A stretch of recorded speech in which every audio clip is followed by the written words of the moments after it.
أسعد الله صباحكم وكل أوقاتكم بكل خير وعافية متابعينا الأعزاء. نزولا عند رغبة الكثير من المتابعين والمعلقين أنه ننزل لمدرسة يونس ونطمن عليه، وها نحن الآن في مدرسة يونس، وها هو يونس موجود. يا صباح الخير يا يونس. يا صباح النور. كيف حالك؟ الحمد لله. كثير من المتابعين شغلونا أنه نزورك ونطمن عليك بعد المقطع السابق اللي أبكيت الكثير من اللي شاهدوك. طيب ايش حابب تقول للمتابعين؟ اولا اشكرك يا اخي سعيد، واشكر كل المتابعين، واشكر كل الذين وقفوا معي، واشكر كل الذين فزعوا معي، واتمنى من الجميع الوقفه اكثر والفزع اكثر، واتمنى منهم ان يوصلوا رسالتي للسيد عبد الملك بدر الدين الحوثي حفظه الله ورئيس الجمهوريه اليمنيه، لان النبي مظلوم ولان النبي بريء، وقسما بالله النبي مظلوم، وقسما بالله النبي مظلوم.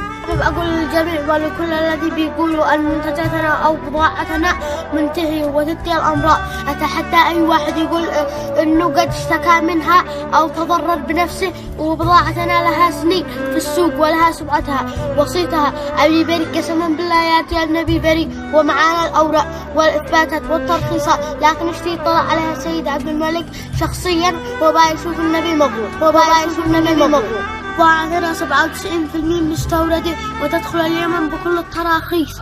أسألكم بالله يا رجال إنكم ما تفلتوني وتوقفوا معي لما أوصل رسالتي للسيد عبد الملك بدر الدين الحوثي حفظه الله وأنا في وجوهكم.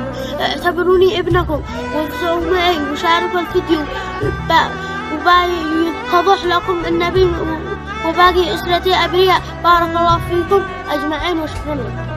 بإذن الله يا يونس أكيد الكل متجاوب معاك وكلنا بنوقف معاك، وإن شاء الله بيظلوا فازعين معاك وبيوقفوا وبيشاركوا كلامك وأيضا مناشدتك لحد ما توصل للسيد عبد الملك بدر الدين الحوثي. أهم شيء أنت تهتم بدراستك، أنا وعدتك تهتم بدراستك، وإحنا بإذن الله نوصل رسالتك ومظلوميتك، وبإذن الله ما يصح إلا صحيح.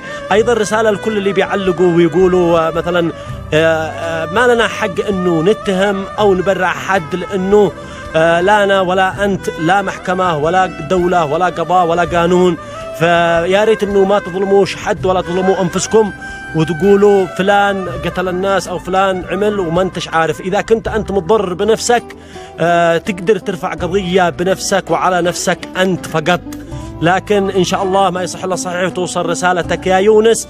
زي ما وعدناك تهتم بدراستك، احنا بنوصل رسالتك ولا تقلق يا يونس. ويلا ابتسامة يا يونس. ايش عاد حابب تقول؟ ايوه هكذا، ايش عاد حابب تقول؟ خلصكم الله كلام، انا في وجهكم. خلصكم الله كلام حبيبي مريض، انا مبعد النبي. خلصكم الله كلام حبيبي مريض.